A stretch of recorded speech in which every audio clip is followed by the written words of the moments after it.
Hello guys, இந்த வீடியோவில் ரெண்டு முக்கியமான அப்டேட்டோட தான் நான் வந்திருக்கேன். அந்த ரெண்டு முக்கியமான அப்டேட்டும் கொடுத்தது யார் அப்படின்னு பார்த்தீங்கன்னா நம்மளோட தினேஷ் அவர்கள் தான்.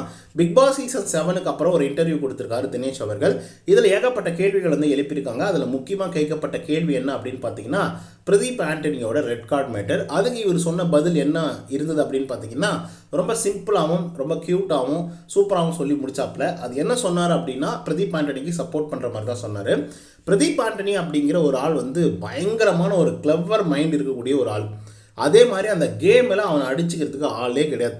ஸோ எல்லாருக்குமே நிறைய பேருக்கு வந்து ஹோப் போயிடுச்சு, கண்டஸ்டன்ட்டுக்கு எல்லாருக்கும் ஹோப் போயிடுச்சு. ஆனால் அவன் இருக்கும்போது என்ன ஸ்ட்ராட்டஜி பண்ணாலும் அடித்து தும்சம் பண்ணிட்டு போயிட்டே இருப்பான் அவன்.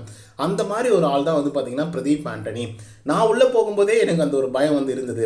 அதே மாதிரி என்ன தூக்கணும் அப்படின்றதுலையும் அவர் வந்து ரொம்ப குறியாக இருந்தான். அந்த பச்சை கலர் மண்டையை தூக்கணும் ஃபஸ்ட்டு அப்படிங்கிற மாதிரி. ஸோ இப்படி இருக்கும்போது அவங்களுக்கு ஒரு வீக்னஸ் அப்படின்னு ஒன்று இருக்கும். ஒரு கண்டஸ்டண்ட்டுக்கு வீக்னஸ் எது அப்படின்னு சொல்லி பார்த்துட்டே இருப்பாங்க. ஸ்ட்ராட்டஜிக்கெல்லாம் எதுவுமே பெருசாக பிளான் பண்ணாமல் பிளானிங்லாம் எதுவுமே போடாமல் இருந்துகிட்டு இருந்தாங்க. சடனாக ஒரு வீக்னஸ் வந்து பார்த்திங்கன்னா அவன் மேலே தெரிய ஆரம்பிச்சுது. அந்த வீக்னஸ் வந்து பார்த்திங்க அப்படின்னா எல்லாம் ஒன்றா கலந்து கட்டி எப்படி எல்லாம் ஒன்றா கலந்து கட்டி ஃபஸ்ட் வீக்கில் நடந்தது, 10 டேஸ்க்கு முன்னாடி நடந்தது, செகண்ட் வீக்கில் நடந்தது அப்படின்ற மாதிரி எல்லாத்தையும் ஒரே கேஸாக மாற்றி அவன் மேலே பழி போட்டு அதுக்கப்புறம் ரெட் கார்டெல்லாம் கொடுத்து உமனைசர் அப்படி இப்படின்லாம் வந்து சொல்லி வெளியே அனுப்பிச்சிட்டாங்க. ஸோ இதுதான் ஆக்சுவலி வந்து நடந்தது. ஆனால் பிரதீப் ஆண்டனி நல்லவனா அப்படின்னு சொல்லி கேட்டாவோ இல்லை அவர் பேசுகிறது வந்து சரிதானா அப்படின்னு சொல்லி கேட்டாங்களோ அதுக்கு வந்து என்னால் பதில் சொல்ல முடியாது. ஏன் அப்படின்னு பார்த்தீங்கன்னா ஏன்னா வீட்டுக்குள்ளே இவர் பிரதீப் ஆண்டனி வெளியே போனதுக்கு அப்புறம் கூட டிக்ஷனரி போட்டு இந்த வார்த்தை தான் பேசணும் அப்படிங்கிற மாதிரி ரூல்ஸ் அண்ட் ரெகுலேஷன் அங்கே எதுவுமே இல்லை. ஒன்று. ரெண்டாவது விஷயம், எல்லாருமே அந்த இடத்துல பேட் வேர்ட்ஸ் யூஸ் பண்ணாத ஆட்களே கிடையாது. எல்லாருமே பேட் வேர்ட்ஸ் வந்து யூஸ் பண்ணிட்டு தான் இருக்காங்க. ஸோ அதனால் வந்து பார்த்திங்கன்னா பிரதீப் ஆண்டனி ஒன்றும் பெரிய விதிவிலக்கெல்லாம் இல்லை அப்படிங்கிற மாதிரி வந்து பார்த்திங்கன்னா தினேஷ் அவர்கள் வந்து சொல்லியிருந்தாரு. அண்ட் ஒன் மோர் திங் என்ன அப்படின்னு பார்த்தீங்கன்னா தினேஷ் அவர்கள் மறுபடியும் பிரதீப்பை பற்றி பேசினது அண்ட் சொன்னது என்னென்னா பிரதீப் ஆண்டனி வந்து ரொம்ப சென்சிபிளான ஒரு ஆள். ஓகேங்களா, எமோஷ்னலி கொஞ்சம் வீக்கான ஒரு ஆளாக இருந்தாலும் கூட ஒன்ஸ் நம்ம வந்து இந்த மாதிரிலாம் பேசாதப்பா, இந்த மாதிரி பண்ணாதப்பா அப்படின்னு சொல்லிட்டோம் அப்படின்னா அவர் வந்து பார்த்திங்கன்னா அந்த விஷயத்தை வந்து திரும்பியும் பண்ணாத ஒரு ஆள் தான் வந்து பார்த்திங்கன்னா பிரதீப் ஆண்டனி. பட் இவங்க வந்து பார்த்திங்கன்னா எதுவுமே கண்டிக்காமல் கடைசியில் எல்லாத்தையும் ஒன்றா சேர்த்து எப்படி பண்ணணுமோ அந்த மாதிரி ஒரு பண்ணி அதுக்கப்புறம் கமல் சார் அதுக்கு ஒரு ஆக்ஷன் எடுத்து அதுக்கப்புறம் தான் இந்த மாதிரி பெரிய விஷயமே வந்து நடந்துச்சு அப்படிங்கிற மாதிரி தினேஷ் அவர்கள் தன்னுடைய விளக்கத்தை வந்து கொடுத்தாரு.